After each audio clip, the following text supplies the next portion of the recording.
Hi, I'm Alden, and I'm a student of Twin Flame Ascension School and Life Purpose class with Jeff and Shalia.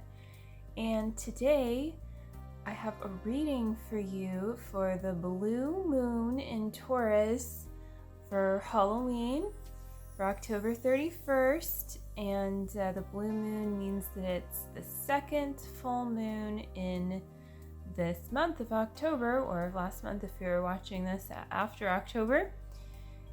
So yeah, it's kind of a big deal. It doesn't happen that often, and there's a lot of energy that's outward and emotional, during the full moon. And it's in Taurus, which is a very grounding sign, so that's nice. But then there's some other aspects to the full moon that do indicate some suddenness, some much needed change, or even things kind of becoming unstuck and budging. And so yeah, just feel into what that means for you, and don't wait for the full moon to work through your upsets and get unstuck in your upsets with the mirror exercise, right? So today I have 3 different cards, and these are indicating the overall energy based on the chakras. Pay attention to just seeing what is going to come through this card. I haven't looked at them yet. I have an animal card that's kind of for fun, kind of a little more on the Halloween side, and then I have a crystal angel card. So the animal card is the Divine Animals Oracle by Stacy DeMarco. The chakra card is the chakra reading deck by Rochelle Charman, and then this card here is the Crystal Angels by Doreen Virtue. So let's get started, and this is kind of going to go a little bit in order too, the beginning of the day, and even I would say like the energy of the whole weekend, especially with Halloween and a few other holidays that have a similar theme celebrated at this time. So let's see what the first card is. And it is the Bull, which is pretty perfect for the Taurus full moon, right? And it's sacrifice. So this speaks to where you may need to look at like, you can see these lightning bolts that almost look like cracks. So going a little bit deeper with where your foundation is, but where a part of your foundation might still be founded in a place as you look deeper, that's coming from this idea of sacrifice, that you somehow have to give up a part of you in order to give something to another, or to even another part of yourself. And so there's gonna be, I think the rest of these cards are going to give more insight into this. But I mean, just the easy answer here is just, do the mirror exercise. If an upset comes up, the links are below for that. If you don't know it, it's just 4 steps, and it's all based in self-love. And while it's very simple and easy to do, we can have resistance to looking at these patterns within yourself, because it's like you want to be seen perhaps as like the good person, or just like what's really going on though is there's just a part of you that's even better than this good person that you think you are, that's just waiting to be loved and waiting to be seen there. And this is going to ground you more deeply, this energy of this bull. And it's also a good thing. I mean, the flip side of sacrifice and transforming it is service, really grounded service that's also very supportive to you, that gives back to you. So service coming from the right place, that would be, transcending this. And you might also look at what it is that you can give up at this time, like what like kind of what the price is that you're paying that's worth paying, that could be interpreted as a sacrifice, but it's not a sacrifice with a negative connotation. It would just be you actually exchanging something that is of value to you, but that is giving back to you in a way that is worth it, essentially. So yeah, that would be something eternal. I was going to say like something that's really adding to your foundation. So let's look at the chakra card, and let's look at this citrine for a second. I think this is really a nice thing for the full moon, which is reflecting the light of the sun, and citrine is very much about that energy of both the solar plexus and the sacral chakras too, and so very sun-like and full moon-like as a result. So this card is the high chakra, and it's number 36, wisdom.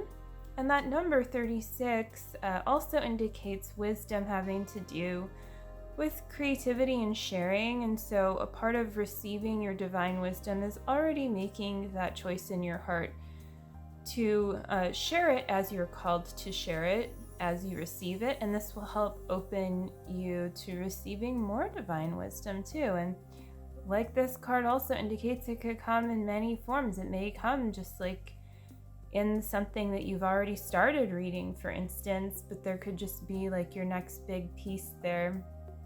I know for me personally, just an example of this is I was looking at something and it just led me to researching something else, and I just had a really big aha moment, and that was divine wisdom coming through.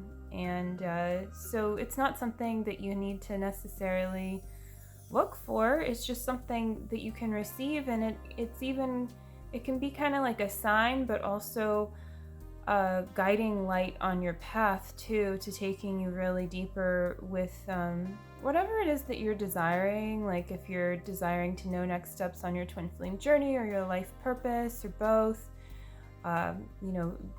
calling in more support, things like this, you're gonna receive your next piece. But just keep on honoring the desire that you have and move towards that desire by moving towards what does feel good to you.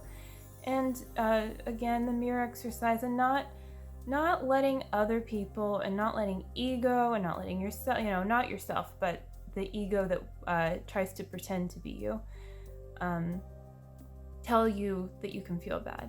So that's another thing that can really help you to receive divine wisdom more easily as well at this time, is to just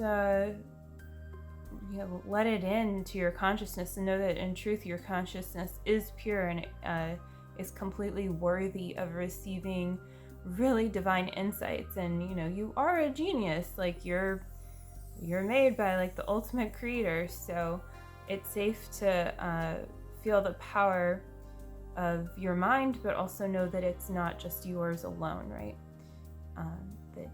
Like you didn't create yourself, and that will help you receive more wisdom. So let's move on to the last card.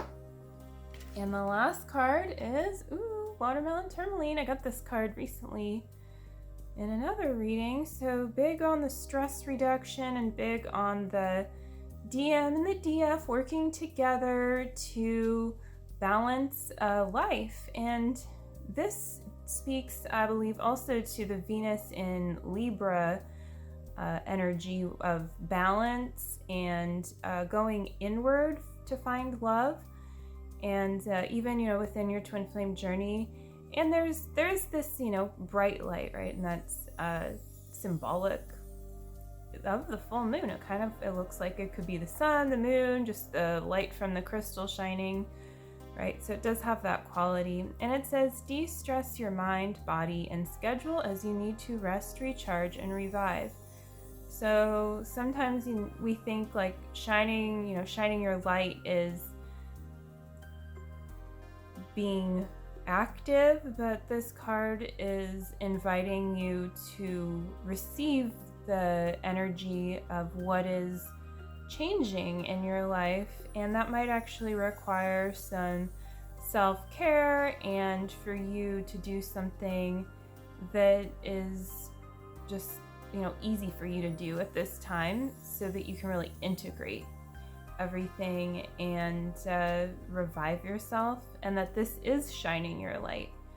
And you can also do both at once. So if you feel called to share something, to be inspired, if you're kind of downloading the divine wisdom, and know that, that might also be your twin flames piece too, and that you do operate as one union, but you also don't need to do your twin flames piece and your piece. You just do your thing, and that is enough. So it's also going deeper with that truth, and that's going to really relieve stress for you. So even if you already totally know that, you already do that, it's nice to have a reminder, I think, of some of these basic things, right? And like just feel into that, where you could be taking on some I get responsibility is the word that comes to mind, of what is not yours to take on, but that is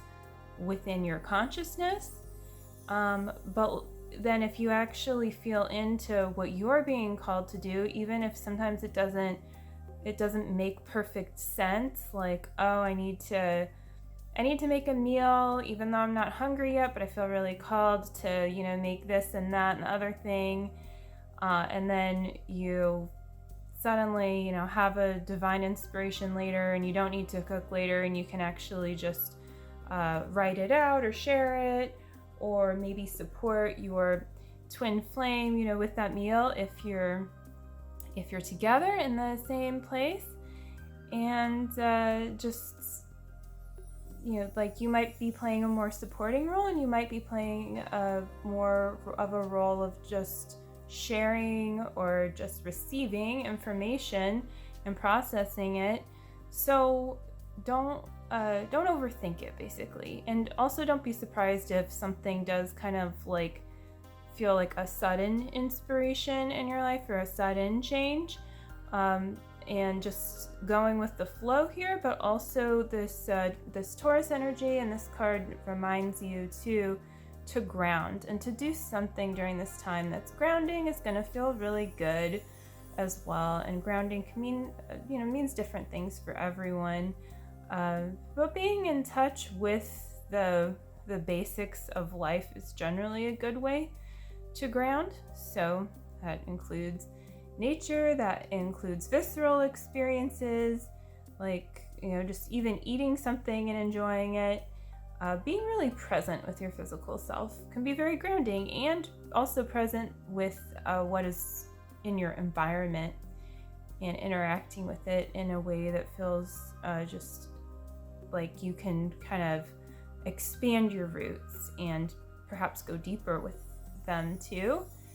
And then, that nice combination of having that grounding energy with the shifts taking place is it can just be fun. It doesn't need to it never needs to feel or be dramatic. So that's going to conclude this reading. Thank you so much for watching, and like and subscribe to see more awesome videos from other students at Twin Flames Universe. And if you're interested in working with me on your twin flame journey, you can check out my website, which is linked below. So I'll see you in the next video. Enjoy the full moon, and just remember to treat yourself right during this time. Keep on loving yourself and being a steward of what is within you and around you as well. So, all right, bye.